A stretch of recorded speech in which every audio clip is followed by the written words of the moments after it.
সুপ্রিয় শিক্ষার্থীবৃন্দ, কেমন আছো তোমরা? আশা করি ভালো আছো। আমিও আল্লাহর রহমতে ভালো আছি। অনেকদিন পর আবার তোমাদের ক্লাস নিতে চলে এলাম। আজকে আমি নিচ্ছি এমএসসি শ্রেণীর ছাত্রদের ক্লাস। তো তোমাদের আজকে নিচ্ছি আমি ইকোলজি কোর্সের উপর ক্লাস। এই কোর্সের কোড হচ্ছে 313005। আমি Tania Tasmin, assistant professor, botany department, Dhaka college, Dhaka. তো তোমাদের ইকোলজির উপর এর আগেও আমি 3টি ক্লাস নিয়েছি।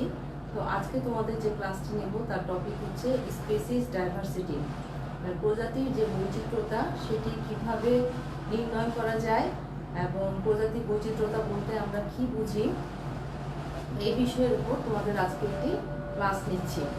তো আশা করি আমি এর আগে যে 3টি টপিকের ক্লাস নিয়েছি তোমরা সেগুলো পড়েছো এবং বুঝতে পেরেছো।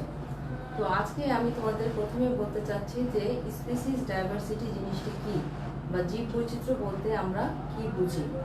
জীব বৈচিত্র্য বলতে বোঝা যায় কোনো একটি জীব সম্প্রদায়ের মধ্যে যে জীবগুলো থাকে তাদের আকার, আকৃতি, গঠন, সংখ্যা, বাসস্থান, তাদের খাদ্য গ্রহণ, তাদের যে প্রজনন, এই সমস্ত প্রত্যেকটি বিষয়ের মধ্যে যে বৈচিত্র্য বা পার্থক্য দেখা যায় তাকে জীব বৈচিত্র্য বলা হয়।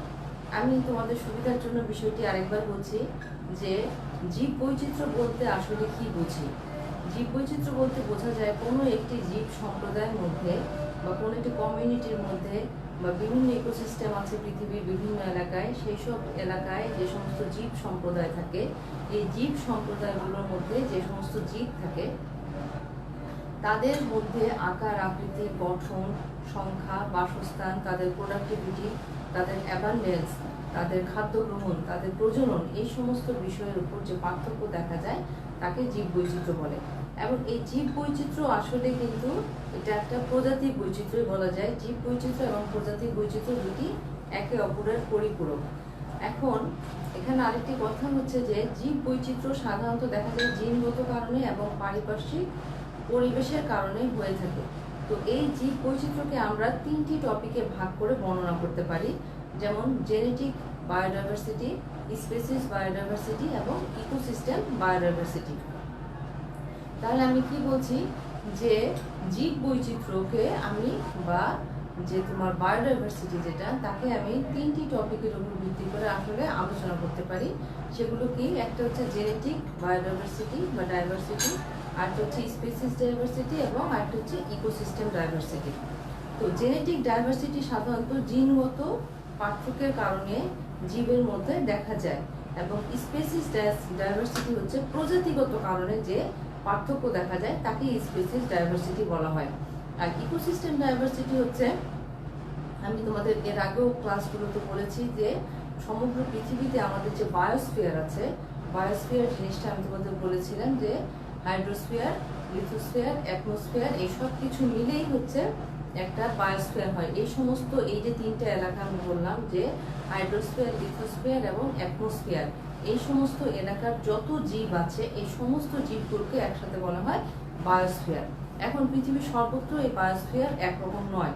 বিভিন্ন এলাকায় এই বায়োস্ফিয়ার বিভিন্ন রকম, যেমন ট্রপিক্যাল, টেম্পারেট, টুন্ড্রা, এই সমস্ত এলাকায় বা সাব ট্রপিক্যাল এলাকায়, সাব টেম্পারেট এলাকায় বিভিন্ন রকমের বায়োস্ফিয়ার দেখা যায়। এবং এই বায়োস্ফিয়ারগুলো হচ্ছে আসলে অনেকগুলো ইকোসিস্টেমের সমষ্টিগত অবস্থা। তো এই যে ইকোসিস্টেমের মধ্যে যে এত পার্থক্য দেখা যায়, তো এইটাকে আমরা বলতে পারি ইকোসিস্টেম ডাইভার্সিটি। আর জেনেটিক ডাইভার্সিটি তোমাদের আগেই বলেছি। এখন আসো আমরা আজকের যে আমাদের টপিক সেটা হচ্ছে স্পেসিস ডাইভার্সিটি। তো এই যে আমি বললাম বায়োস্ফিয়ার আছে এবং এই বায়োস্ফিয়ারের মধ্যে অনেকগুলো ইকোসিস্টেম এখানে ইনক্লুডেড, এবং সামগ্রিকভাবে বিভিন্ন রকম ইকোসিস্টেমের সমষ্টিগত অবস্থাকেই বলা হয় বায়োস্ফিয়ার। তো এই ইকোসিস্টেমের মধ্যে যে যতগুলো জীব আছে, আমি সেই বিভিন্ন ইকোসিস্টেমের জীব সম্প্রদায়কে আমি যদি কমিউনিটি বলি, তাহলে সেই কমিউনিটির মধ্যে কিন্তু অনেক ধরনের জীব বা প্রজাতি থাকে। তাহলে আমি এখন একটা ফ্র্যাকশন অবস্থায় চলে আসলাম। সেটা কি? আমি টোটাল বায়োস্ফিয়ারকে বললাম যে অনেক ধরনের ইকোসিস্টেম এখানে ইনক্লুড হয়ে করে একটি বায়োস্ফিয়ার, এবং এক একটি ইকোসিস্টেমের মধ্যে থাকে এক একটি নির্দিষ্ট ধরনের জীব সম্প্রদায়। আর এই জীব সম্প্রদায়টি গড়ে ওঠে বিভিন্ন ধরনের জীব প্রজাতির সমন্বয়ে। তো এই যে প্রজাতির সমন্বয়ে গড়ে ওঠে, তো এখানে আমি বললাম যে বিভিন্ন ধরনের জীব প্রজাতি একটি জীব সম্প্রদায় গড়ে তোলে। তো এই যে বিভিন্ন ধরনের প্রজাতির সামষ্টিক অবস্থা, তার মধ্যে অনেক ভ্যারিয়েশন দেখা যায়, এটাকে বলা হয় স্পেসিস ডাইভার্সিটি। কিন্তু আগেকার সময় একটা ধারণা ছিল যে কোনো জীব সম্প্রদায়ের মধ্যে যে প্রজাতির যে সামষ্টিক সংখ্যা বা তার যে সংখ্যা, সেই সংখ্যাটাকে স্পেসিস ডাইভার্সিটি বলা হতো। কিন্তু এখন বলা হচ্ছে যে সেটাকে আসলে স্পেসিস ডাইভার্সিটি না বলে সেটাকে বলা হয় স্পেসিস রিচনেস। তো এখন তাহলে আমার স্পেসিস ডাইভার্সিটি বলতে আমি কি বুঝি? স্পেসিস ডাইভার্সিটি আমি তখনই বলবো যখন কোনো জীব সম্প্রদায়ের মধ্যে যে জীবগুলো থাকে তার আকার আকৃতি, তার গঠন, সংখ্যা, তার প্রোডাক্টিভিটি, তার অ্যাবান্ডেন্স, তার অভিযোজন ক্ষমতা, সব কিছুর মধ্যে যে পার্থক্য দেখা যাবে এবং সেটা নিয়ে যেখানে গবেষণা করা হবে, আলোচনা করা হবে, সেটাই হচ্ছে স্পেসিস ডাইভার্সিটি। এখন এই স্পেসিস ডাইভার্সিটিটা আমার জানা দরকার কেন? তো এখানে অডাম, আমি বলেছিলাম একজন প্রমিনেন্ট ইকোলজিস্ট হচ্ছেন অডাম। উনি 1971 সালে এই স্পেসিস ডাইভার্সিটিকে একটু সংজ্ঞায়িত করার চেষ্টা করেছেন এবং উনি ওনার লেখায় একটি লাইন উল্লেখ করেছেন স্পেসিস ডাইভার্সিটি। ওনার যে বই আছে, ইপি অডামের যে বই আছে, সেই বইয়ে উনি স্পেসিস ডাইভার্সিটি নিয়ে কিছু লাইন উল্লেখ করেছেন। সেগুলো হচ্ছে যে কি, ratios between the number of species and importance value. Importance ভ্যালুটা এখানে কিসের উপর দেওয়া হবে? Number, biomass, productivity and so on, এবং আরো অনেকগুলো জিনিসের উপর। কিসের উপর? Of individuals are called species diversity. তার মানে টোটাল যে জীব সম্প্রদায়ের মধ্যে যতগুলো জীব অন্তর্ভুক্ত থাকবে তাদের অনুপাত, এবং সেখানে যে জীবগুলো থাকে তাদের কিছু ইম্পর্টেন্ট ক্যারেক্টারকে নিয়ে যদি আমি তুলনা করি প্রত্যেকটা ইন্ডিভিজুয়ালের মধ্যে, যে সেগুলো কি থাকতে পারে, সেখানে তাদের আকার আকৃতি, তাদের নাম্বার, তাদের সংখ্যা, তাদের বায়োমাস, তার মধ্যে টোটাল যে বায়োমাস আছে সেইটা, তাদের প্রোডাক্টিভিটি, এবং বলছে কি সো অন বলতে এখানে বোঝাচ্ছে যে আরো কিছু ইম্পর্টেন্স ক্যারেক্টার, যেমন তার অ্যাবান্ডেন্স, প্রাচুর্যতা, তার প্রজনন, এই জিনিসগুলো নিয়ে যদি আমি আলোচনা করি তাহলে সেটা হচ্ছে স্পিসিস ডাইভার্সিটি। এখন এই স্পিসিস ডাইভার্সিটি আমার জানা দরকার কেন? এখন সহজ কথায় বলতে গেলে স্পিসিস ডাইভার্সিটি আমার জানা দরকার এই কারণে যে কোনো একটা কমিউনিটির মধ্যে কি পরিমাণ জীব বৈচিত্র্য আছে, এবং একটি কমিউনিটির সাথে আরেকটি কমিউনিটির আমি যদি তুলনা করতে চাই তাহলে কিন্তু আমার এই জীব বৈচিত্র্যটা জানা দরকার। এছাড়াও আমি জীব বৈচিত্র্যের মাধ্যমে সহজেই জানতে পারি যে কোন স্পেসিসটা রেয়ার এবং কোন স্পেসিসটা কমন। তো রেয়ার স্পেসিস এবং কমন স্পেসিস কেন জানা দরকার? সেটাও জানা দরকার এই কারণে যে রেয়ার স্পেসিস গুলো কিন্তু ক্রমান্বয়ে তাদের সংখ্যা কমতে থাকে, তাদের চোখে পড়তে থাকে তারা খুব কম, এবং একসময় তারা বিলুপ্তির দিকে চলে যায়। তো আমরা জানি যে প্রত্যেকটি জীবেরই খাদ্য চক্রে একটি গুরুত্বপূর্ণ অবস্থান আছে। ফুড চেইন থেকে যদি কোনো একটি জীব টোটালি বিলুপ্ত হয়ে যায় তখন কিন্তু তার প্রভাব সমস্ত ফুড চেইনের উপরই পড়ে, এবং পরিবেশের ভারসাম্য রক্ষায় প্রত্যেকটি জীবেরই গুরুত্ব আছে। সুতরাং কোনো একটি জীব পরিবেশ থেকে বিলুপ্ত হয়ে যাওয়া কখনোই সেটা পজিটিভ সাইন হতে পারে না, এর অনেক ব্যাড ইম্প্যাক্ট থাকে। তো এখন আমরা যদি স্পেসিস ডাইভার্সিটির মাধ্যমে, ক্যালকুলেশনের মাধ্যমে কোনো একটা এলাকার জীব বৈচিত্র্য নির্ণয় করতে পারি তাহলে সেটা আমাদের জন্য খুবই সুবিধা হয়। এখন তোমরা কোনো একটি স্পিসিস রেয়ার কিনা এবং কোনো একটি স্পিসিস কমন কিনা সেটা আমি কিভাবে আইডেন্টিফাই করব, সেটা আমি স্পিসিস ডাইভার্সিটির মাধ্যমে নির্ণয় করতে পারি। কমিউনিটির মধ্যে, দুটি কমিউনিটির মধ্যে তুলনা করতে পারি, একাধিক কমিউনিটির মধ্যে তুলনা করতে পারি, আবার একটি কমিউনিটির মধ্যে কি পরিমাণ হেটেরোজেনিসিটি বা ডাইভার্সিটি আছে সেটা আমি নির্ণয় করতে পারি। এখন আসি যে হেটেরোজেনিসিটি জিনিসটা কি। এই যে প্রজাতির মধ্যে যে এত পার্থক্য থাকতে পারে, সেই পার্থক্যটাকে আমি একইভাবে স্পেসিস ডাইভার্সিটি বলতে পারি, আবার হেটেরোজেনিসিটি বলতে পারি।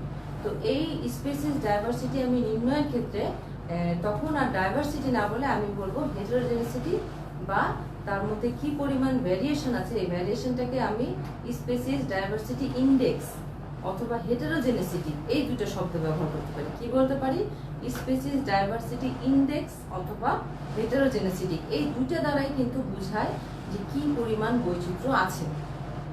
এখন ক্যালকুলেশন করে যদি দেখা যায় যে কোনো একটা এলাকার স্পেসিস ডাইভার্সিটি ইন্ডেক্সের মান বেশি পার্শ্ববর্তী একটি কমিউনিটির চাইতে, তাহলে বোঝা যাবে যে যেই স্পিসিস ডাইভার্সিটি ইন্ডেক্সটা বেশি সেখানে ভ্যারিয়েশন বেশি, এবং যেখানে ইন্ডেক্সের মান কম সেখানে ভ্যারিয়েশন কম। এভাবে সহজে আমরা এটা ক্যালকুলেশন করতে পারি। তবে এই ক্যালকুলেশন করার ক্ষেত্রে এখানে দুটি পদ্ধতি ফলো করা হয়। একটা হচ্ছে আমি কোনো একটি জীব সম্প্রদায়ের বা কোনো একটি কমিউনিটির স্পিসিস ডাইভার্সিটি স্পিসিস গণনার মাধ্যমে করতে পারি, অথবা কোনো একটি কমিউনিটির বা জীব সম্প্রদায়ের স্পিসিস ডাইভার্সিটি আমি হেটেরোজেনেসিটি নির্ণয়ের মাধ্যমে করতে পারি। তাহলে আমি দুইভাবে করতে পারি, একটা হচ্ছে স্পিসিসকে কাউন্টিং করে করতে পারি, আরেকটা হচ্ছে আমি হেটেরোজেনেসিটি নির্ণয় করে করতে পারি। এবং দুই ক্ষেত্রে আমি লগারিদমের সাহায্য নিতে হবে। দুই ক্ষেত্রেই তোমাদের এই অঙ্কগুলো হচ্ছে লগ ভিত্তিক, এবং এই অঙ্কগুলো হচ্ছে যে লগারিদমের সাহায্যে এই অঙ্কগুলো করা হয়ে থাকে। তো এখানে আমি যেটা বললাম যে এটা আমরা দুইভাবে ক্যালকুলেশন করতে পারি। এক হচ্ছে গণনার মাধ্যমে আমি করতে পারি। যদি আমি স্পিসিস ডাইভার্সিটি গণনার মাধ্যমে করে থাকি, সেই ক্ষেত্রে আমি যে সূত্রটা ব্যবহার করব সেটা হচ্ছে S সমান সমান log E ভিত্তিক 1 প্লাস n বাই আলফা। এখানে একটা আলফা হবে।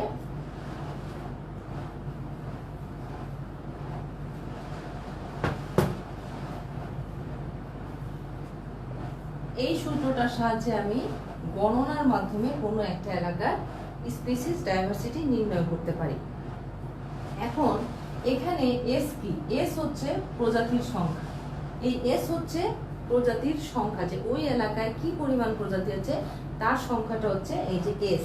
তো আমি এই সাধারণত দেখা যায় যে স্পিসিস ডাইভার্সিটি নির্ণয়ের ক্ষেত্রে আমাদের এই সূত্রের ব্যবহার কম, কিন্তু আমি যদি হেটেরোজেনেসিটি, আমি একটু পরে দেখাবো যে হেটেরোজেনেসিটির সূত্রটা যদি আমি অ্যাপ্লাই করি, তো সেই ক্ষেত্রে দেখা যায় যে আমি অনেক বেশি অ্যাকুরেটলি রেয়ার স্পিসিস এবং কমন স্পিসিস নির্ণয় করতে পারি। আরেকটা কথা বলে নেই এখানে, যে what is rare species and what is common species. Rare species কারা? রেয়ার স্পিসিস হচ্ছে তারাই যাদের কোনো একটি জীব সম্প্রদায়ের মধ্যে তাদের সংখ্যা থাকবে কম, তাদেরকে খুব কদাচিৎ দেখা যাবে, এবং তাদের পরিবেশের সাথে অভিযোজন ক্ষমতাটা হবে কম। ফলে তারা ধীরে ধীরে প্রকৃতি থেকে বিলুপ্ত হয়ে যেতে থাকবে। এর পিছনে অনেকগুলো কারণ থাকে। কি কি কারণ থাকতে পারে? এর পেছনে জলবায়ুগত কারণ থাকতে পারে, ভৌগোলিক কারণ থাকতে পারে, প্রাকৃতিক দুর্যোগ থাকতে পারে, ব্যাপক হারে বৃক্ষ নিধন থাকতে পারে, হিউম্যান অ্যাক্টিভিটিস থাকতে পারে, তারপরে তার অভিযোজন ক্ষমতা যেহেতু কমে যাচ্ছে এখানে একটা জেনেটিক কারণ থাকতে পারে। এই সমস্ত কারণে দেখা যায় যে কিছু প্রজাতি রেয়ার স্পিসিস হয়ে যায়। তো এই রেয়ার স্পিসিসগুলো সাধারণত দেখা যায় যে খুব প্রমিনেন্ট বা অভিজ্ঞ কোনো ট্যাক্সোনমিস্ট বা ইকোলজিস্ট দ্বারা কোনো একটা ভেজিটেশনকে যদি স্টাডি করা হয়, তাহলে সেখান থেকে আমরা রেয়ার স্পিসিস সম্পর্কে জানতে পারবো।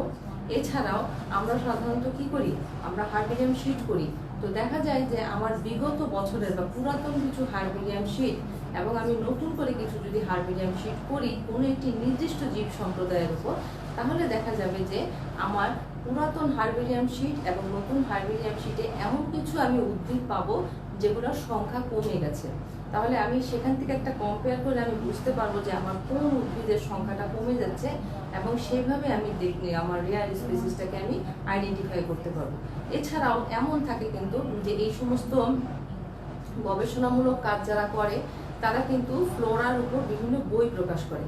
তো আমি যদি কোনো একটি এলাকার ফ্লোরার উপর প্রকাশিত একটি পুরাতন বই এবং সেই একই এলাকার ফ্লোরার উপর প্রকাশিত একটি নতুন বই নিয়ে কম্পেয়ার করি, আমি দেখতে পাবো যে সেই ফ্লোরাগুলোর মধ্যে কিছু প্ল্যান্টস আর নেই। তো যেগুলো থাকবে না সেগুলো আগের বইয়ে কিন্তু ছিল, তাহলে সেগুলো কি হলো? সেগুলো তাহলে রেয়ার স্পিসিস এবং সেগুলো কিন্তু বিলুপ্ত হয়ে যায়। এছাড়াও তোমরা একটা সংস্থার নাম জানো, সেটার নাম হচ্ছে IUCN। তো এই যে IUCN যে সংস্থাটি আছে, এই সংস্থাটির কাজ হচ্ছে তোমার রেড ডাটা বুক নামক এক ধরনের বই প্রকাশ করা। তো এই রেড ডাটা বুকের মাধ্যমেও কিন্তু আমরা জানতে পারি যে কোন প্রজাতিগুলো হুমকির সম্মুখীন, বিপদাপন্ন, এবং কোনগুলো বিলুপ্তির দিকে এগিয়ে যাচ্ছে এবং কোনগুলো রেয়ার স্পিসিস হয়ে যাচ্ছে। এখন আসো যে what is common species. Common species কোনগুলো? সাধারণত কমন সংজ্ঞায়িত করতে পারি যে স্পিসিসগুলোকে কোনো একটি জীব সম্প্রদায়ে গেলে যদি আমি পর্যবেক্ষণ করতে থাকি এবং তাদের আধিক্য বেশি দেখা যায়, সচরাচর চোখে পড়ে, তাহলে সেগুলোকে আমি বলবো কমন স্পিসিস। এবং কমন স্পিসিসের একটি চমৎকার বৈশিষ্ট্য হচ্ছে যে তার অভিযোজন করার ক্ষমতাটা বেশি থাকে, তার অভিযোজন করার ক্ষমতা বেশি থাকে। এবং এই ধরনের স্পিসিসগুলো পৃথিবীর বিভিন্ন জলবায়ুগত পরিবেশে যদি সহজে নিজেকে বৃদ্ধি পেতে এবং বংশবিস্তার করতে পারে, তাহলে আমি তাকে আরও বেশিভাবে বলতে পারি যেটা কমন স্পিসিস। কারণ তার বিভিন্ন পরিবেশে টিকে থাকার ক্ষমতা যে স্পিসিসের যত বেশি, সেটাকে আমি কমন স্পিসিস বলে আখ্যায়িত করতে পারি। এবং এর সাহায্যে আমরা যদি কোনো এলাকার আগে যেটা বললাম যে কোনো এলাকার ফ্লোরা নিয়ে যদি আমি কোনো একটি নির্দিষ্ট এলাকার ফ্লোরা নিয়ে যদি বা দুইটি এলাকার ফ্লোরা নিয়ে যদি আমি কম্প্যারিজন করি বা হার্বেরিয়াম শিট করি, তখন দেখা যাবে যে কিছু স্পিসিস খুব ডমিনেটিং, তারা খুবই নিজেকে আধিক্য বিস্তার করছে, তখন সেই স্পিসিসগুলোকে আমি বলতে পারি কমন স্পিসিস। তাহলে এখন আমার এই আলোচনায় আমি আরেকটা কথা তোমাদের উল্লেখ করতে চাই যে আমি প্রত্যেকটি লাইনে কিন্তু তোমাদের জন্য খুবই গুরুত্বপূর্ণ লাইন বলছি। এবং এই জিনিসগুলো যেহেতু তোমাদের ইউটিউবে থাকে, তোমরা পরবর্তীতেও আমার এই লেকচারটা শুনে এই কথাগুলোকে আশা করি উপলব্ধি করার চেষ্টা করবে। কারণ আমি এখানে শুরুতেই বলেছিলাম যে স্পিসিস ডাইভার্সিটি কিছু প্যারামিটার থাকে। তো সেই প্যারামিটারগুলো আসলে কি? সেগুলো হচ্ছে যে তার কোনো একটি জীব সম্প্রদায়ের ইকোলজি পড়তে গেলে তোমাকে অবশ্যই জানতে হবে হোয়াট ইজ কমিউনিটি বা জীব সম্প্রদায়। তো এই বেসিক জিনিসগুলো কিন্তু আমি আগের ক্লাসেও বলেছি, আবার বলছি যে অনেকগুলো জীব প্রজাতি মিলে যখন একটা নির্দিষ্ট এলাকায় বসবাস করতে শুরু করে, তখন কিন্তু জীব সম্প্রদায় বা কমিউনিটি সৃষ্টি হয়। তো কোনো একটি কমিউনিটির আমি যদি বলি যে সেখানে আমি স্পিসিস ডাইভার্সিটির মেজার করব, তো তখন সেখানে কিছু প্যারামিটার নিয়ে আমার কাজ করতে হবে। তো সেখানে আমি কি ধরনের প্যারামিটার নিব? প্রথমেই আমি সেখানে যে জীবগুলো থাকে, টোটাল জীবের একটা কাউন্টিং করার পরে সেই প্রত্যেকটা জীবের আমি কি করব? অনুপাত নিব। সমগ্র জীবের অন্তর্ভুক্ত জীবের মধ্যে যে ইন্ডিভিজুয়ালগুলো আছে তাদের অনুপাত নির্ণয় করব। তারপরে আছে তার আমি কিছু ইম্পর্টেন্স ক্যারেক্টারিস্টিক্স নেব, যেটা ইপি অর্ডাম বলছেন। সেই ক্যারেক্টারিস্টিক্সগুলোর মধ্যে আমার কি থাকবে? তাদের আকার আকৃতি, সংখ্যা, তার গঠন, তার বাসস্থানের ভ্যারিয়েশন, তারপরে তার প্রজনন, তার প্রোডাক্টিভিটি, তার অ্যাবান্ডেন্স, এই জিনিসগুলোকে আমি প্যারামিটার ধরে প্রত্যেকটা ইন্ডিভিজুয়ালের মধ্যে আমি কম্পেয়ার করব। তো এইভাবে আমি কিন্তু স্পিসিস ডাইভার্সিটি নির্ণয় করতে পারি। তো এখন এখানে যেটা সূত্র আমি লিখেছি, এই সূত্রটা লিখেছি যে আমি বললাম দুইভাবে আমি স্পিসিস ডাইভার্সিটি মেজার করতে পারি। তো আমি আমার লেকচারের সার বিষয়ে কি বোঝাতে যাচ্ছি আশা করছি তোমরা বুঝতে পারছো। আমি গ্র্যাজুয়ালি ধীরে ধীরে বলছি যে প্রথমে আমি বলেছি হোয়াট ইজ বায়োডাইভার্সিটি, তারপরে বলেছি হোয়াট ইজ স্পিসিস ডাইভার্সিটি, এবং স্পিসিস ডাইভার্সিটি আমার মেজার করা দরকার কেন। এখন আমি বলছি যে কিভাবে আমি স্পিসিস ডাইভার্সিটিটা মেজারমেন্ট করতে পারবো।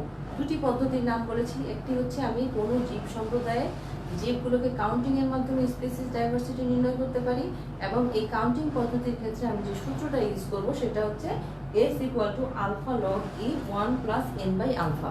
তো এই সূত্রটার মাধ্যমে আমি আগে বলেছি যে কিছু লিমিটেশনস আছে। দেখা গেল যে আমি দুটি কমিউনিটির মধ্যে কম্পেয়ার করব যে হোয়াট আর দ্য রিচার কমিউনিটি, কোন কমিউনিটির মধ্যে স্পিসিস রিচনেসটা অনেক বেশি, কোন কমিউনিটির মধ্যে ডাইভার্সিটি অনেক বেশি। সেক্ষেত্রে যদি আমি এই সূত্রটা ইউজ করি, দেখা যায় যে এফেক্টিভিটিটা কম হয়। এর কারণ হচ্ছে এখানে আমার ইন্ডেক্সটা আছে ভিতরে, ইন্ডেক্সটা এখানে আলফা হচ্ছে এখানে স্পিসিস ডাইভার্সিটি যে ইন্ডেক্স সেটা আছে সূত্রের ভিতরে, কিন্তু আমি এই ইন্ডেক্স যখন আমার সূত্রের বাইরে আসবে তখন সেটার মাধ্যমে আমি বেশি এফেক্টিভ ফলাফল পেতে পারি। এখন এস হচ্ছে এখানে শুরুতেই দিয়ে দেওয়া আছে, এস হচ্ছে এখানে প্রজাতির সংখ্যা, আলফা হচ্ছে স্পিসিস ডাইভার্সিটি ইন্ডেক্স, এবং লগ এর একটা মান আছে তোমরা জানো 1 + n/α। এখানে n হচ্ছে একটি নির্দিষ্ট ইন্ডিভিজুয়াল, এখানে একটা ইন্ডিভিজুয়াল, এখানে ইন্ডিভিজুয়ালগুলোকে n আকারে ব্যবহার করা হয়েছে এবং n সংখ্যক ইন্ডিভিজুয়াল আছে বলে আমরা ধরে নিচ্ছি। তাহলে প্রত্যেকটি ইন্ডিভিজুয়ালের যোগফলের যদি আমি লগারিদম করি, তার মাধ্যমে এখানে বলা হচ্ছে যে আমি স্পিসিস ডাইভার্সিটি ইন্ডেক্সটা বের করতে পারবো। আচ্ছা, এই তো গেল একটা সূত্র। তো এটার অ্যাপ্লিকেশন আমি বললাম যে এটার অ্যাপ্লিকেশন কম থাকে এবং এটার কিছু লিমিটেশনস আছে যেগুলো আমি তোমাদেরকে বললাম।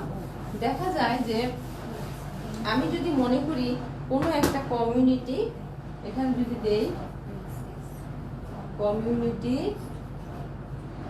এ, আর এখানে দিলাম কমিউনিটি বি। এই দুইটা কমিউনিটি, এই কমিউনিটিতে একটা স্পিসিস, মনে করি এক্স নাম্বার স্পিসিস এখানে আছে 99 এবং ওয়াই সংখ্যক স্পিসিস আছে মাত্র একটি। আর এখানে দিলাম যে এক্স সংখ্যক স্পিসিস আছে 52 এবং ওয়াই সংখ্যক স্পিসিস আছে 48। এখন আমি যদি প্রথম সূত্রের সাহায্যে এটা ক্যালকুলেশন করি, তাহলে দেখা যাবে যে এখানে দেখা যাবে যে স্পিসিস ডাইভার্সিটি যেরকম আসে এর ফলাফলটা প্রায় কাছাকাছি আসবে। কিন্তু আসলে যদি আমি অন্য একটা সূত্রের মাধ্যমে, তোমাদের যেটা বলছিলাম যে আমি হেটারোজেনেসিটি নির্ণয়ের মাধ্যমে যদি স্পিসিস ডাইভার্সিটিটা ক্যালকুলেশন করি, দেখা যাবে যে এইখানে স্পিসিস ডাইভার্সিটি বেশি আসবে। তো এই যে একটা গড়মিল আসা, এই গড়মিলটা থেকে আমাদের উদ্ধার করার জন্যই বলবো সিম্পসন এবং শ্যানন নামক দুইজন সায়েন্টিস্ট, ওনাদের নাম হচ্ছে কি সিম্পসন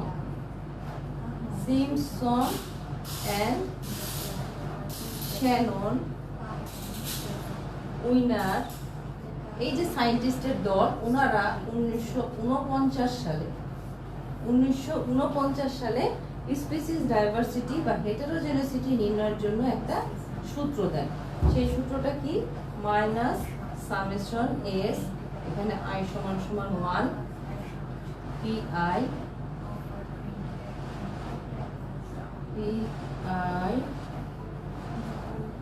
into log EI, এরকম একটা সূত্র ওনারা দেন। চলে গেছে? দেখো তো আসো।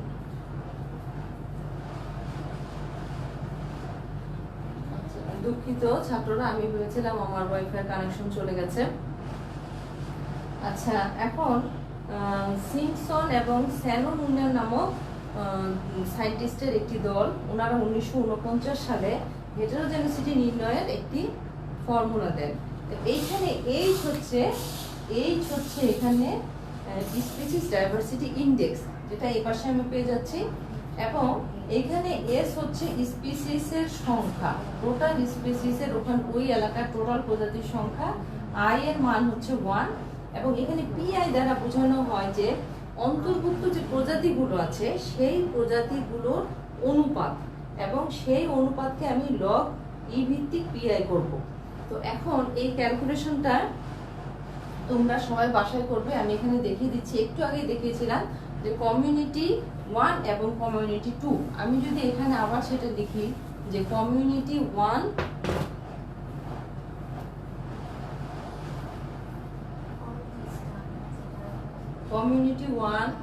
আর এখানে দেই কমিউনিটি 2। আমি সূত্রটা একটু পরে লিখছি। দেখা গেল এখানে একটা প্ল্যান্ট, ওই আগের সংখ্যাটাই লিখি, এ আছে 99 এবং বি আছে 80, আর এখানে এ প্ল্যান্টটি আছে 52 আর বি প্ল্যান্টটি আছে 48। এখন আমি এর মধ্যে স্পিসিস যে ডাইভার্সিটি, যে ভ্যারিয়েশন আছে সেটা নির্ণয় করব। এখন কিভাবে নির্ণয় করব? তো প্রথমে আমার এখানে পিআইটা বের করে ফেলতে হবে। পিআই হচ্ছে আমার এখানে ধরে নিচ্ছি আমার এখানে টোটাল প্রজাতি আছে 100, কারণ এটা যোগ করে আমি দেখতে পাচ্ছি এখানে 100 প্রজাতি আছে এবং এইখানেও টোটাল প্রজাতি আছে 100। তো এখানে টোটাল প্রজাতি 100, পিআই বের করতে হবে। এই 99 কে আমি 100 দিয়ে ভাগ করব, তাহলে এর একটা অনুপাত পাওয়া যায়। তবে এ নাম্বার যে আমার ইয়াটা আছে প্ল্যান্ট, তার এর পিআই হচ্ছে এটা, বি এর পিআই হচ্ছে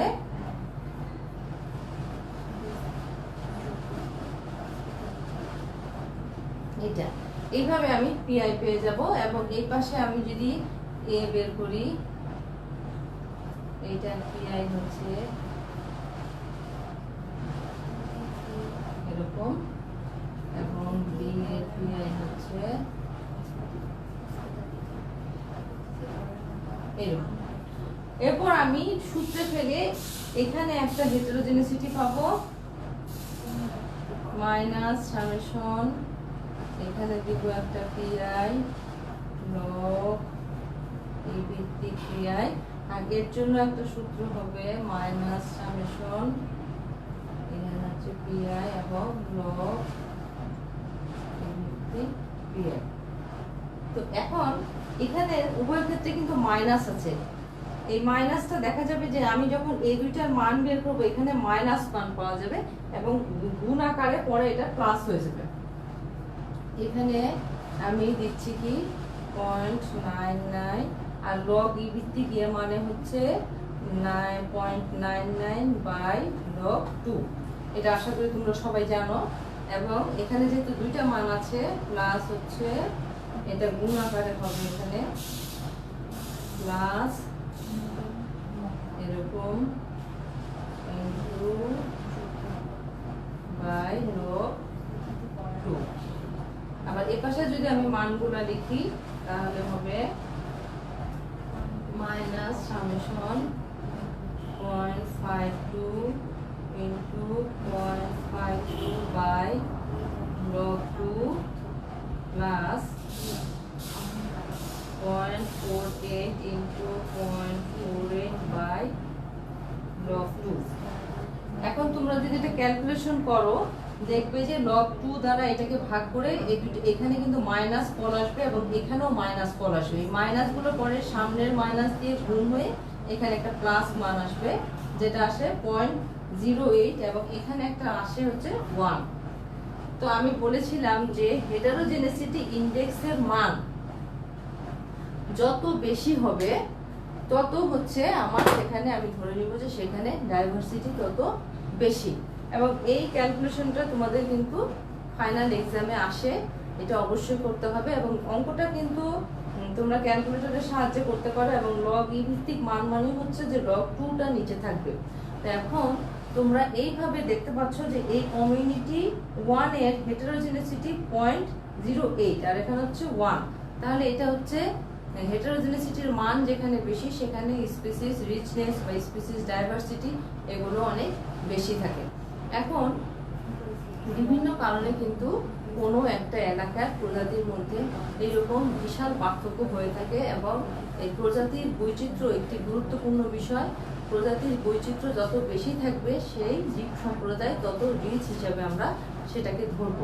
এবং প্রজাতির বৈচিত্র্য পরিমাপ দ্বারা আমি যা বুঝতে পারি যে পরিবেশের জলবায়ুর পরিবর্তনের সাথে সাথে জীবসমূহ তাদের নিজেদেরকে সেই পরিবেশে তার জেনেটিক যে ম্যাটেরিয়ালগুলো সেগুলোর মধ্যে অভিযোজন ক্ষমতা আনতে পারছে কিনা এবং সে নিজেকে খাপ খাইয়ে নিতে পারছে কিনা। এখানে কিন্তু বায়োডাইভার্সিটির মধ্যে যেহেতু ভ্যারিয়েশন করে দেওয়া আছে জেনেটিক ডাইভার্সিটি, স্পিসিস ডাইভার্সিটি এবং ইকোসিস্টেম ডাইভার্সিটি, তারপরেও দেখা যায় যে এই সবগুলোই কিন্তু একটির সাথে আরেকটা লিঙ্ক এবং এই সবগুলাই জীব সম্প্রদায়ের কোন একটা নির্দিষ্ট জীব সম্প্রদায়ের উপর সামগ্রিকভাবে তারা একটা প্রভাব বিস্তার করে।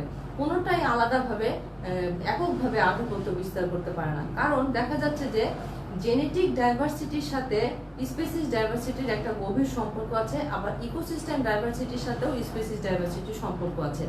যদি ইকোসিস্টেমের মধ্যে আমি তফাৎ করি তাহলে নিশ্চয়ই সেখানে স্পিসিস ডাইভার্সিটির মধ্যে একটা তফাৎ চলে আসবে। সমস্ত পৃথিবীর ইকোসিস্টেম তো একরকম নয়। তাহলে দেখা যাচ্ছে যে আবার পরিবেশের সাথে জলবায়ুগত পরিবর্তন হোক বা কোনো প্রাকৃতিক দুর্যোগ হোক, কোনো জায়গায় যদি কোনো জীব সম্প্রদায়ের উপর বিরূপ প্রভাব পড়ে সেটা কিন্তু তার পারিপার্শ্বিক অবস্থা তার জেনেটিক লেভেলেও প্রভাব বিস্তার করে। কারণ তোমরা জেনেটিক্সেও একটা পড়েছো যে ফ্যাক্টরস ইফেক্ট, যে সমস্ত ফ্যাক্টর, যে সমস্ত এনভায়রনমেন্টাল ফ্যাক্টর মানুষের জিনগত বিষয়ের উপর প্রভাব বিস্তার করে সেগুলো কিন্তু ইনহেরিটিক্যালি মানে বংশ পরম্পরায় সেগুলো চলতে থাকে। তাহলে এই সমস্ত বিষয় কিন্তু স্পিসিস ডাইভার্সিটির উপর ব্যাপক প্রভাব বিস্তার করে। এখন স্পিসিস ডাইভার্সিটি পরিমাপের যে প্যারামিটারগুলো বলেছিলাম তার মধ্যে একটা ছিল প্রোডাক্টিভিটি এবং আরেকটা ছিল অ্যাবান্ডেন্স। তো প্রোডাক্টিভিটি কিন্তু স্পিসিস ডাইভার্সিটির প্যারামিটারের ক্ষেত্রে একটি গুরুত্বপূর্ণ প্যারামিটার এবং অ্যাবান্ডেন্সও একটি গুরুত্বপূর্ণ প্যারামিটার। কারণ এই অ্যাবান্ডেন্স প্যারামিটারটি দ্বারাই কিন্তু রেয়ার এবং কমন স্পিসিস আইডেন্টিফাই করা সম্ভব। অ্যাবান্ডেন্সের বাংলা হচ্ছে প্রাচুর্যতা। তাহলে অ্যাবান্ডেন্স এই প্যারামিটারটি অত্যন্ত গুরুত্বপূর্ণ এবং প্রোডাক্টিভিটি যদি কোনো একটি উৎপাদনকারী স্পিসিসের প্রোডাক্টিভিটি যদি হ্রাস পায়, তাহলে সেটি কিন্তু সেই এলাকার জীবকুলের উপর, খাদ্যচক্রের উপর বিরাট প্রভাব ফেলতে পারে, যেটা বিরূপ প্রভাব। তো সেই কারণে প্রোডাক্টিভিটি প্যারামিটারটিও অত্যন্ত গুরুত্বপূর্ণ প্যারামিটার হিসেবেই বিবেচনা করা হয়।